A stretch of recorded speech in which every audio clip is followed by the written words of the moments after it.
বিভাগীয় ও জেলা পর্যায়ের সফর করছেন বৈষম্যবিরোধী ছাত্র আন্দোলনের সমন্বয়করা।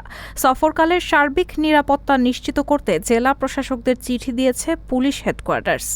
রোববার পুলিশ সদর দপ্তরের অপারেশন শাখা থেকে এক অফিস আদেশে এই নির্দেশনা দেওয়া হয়েছে।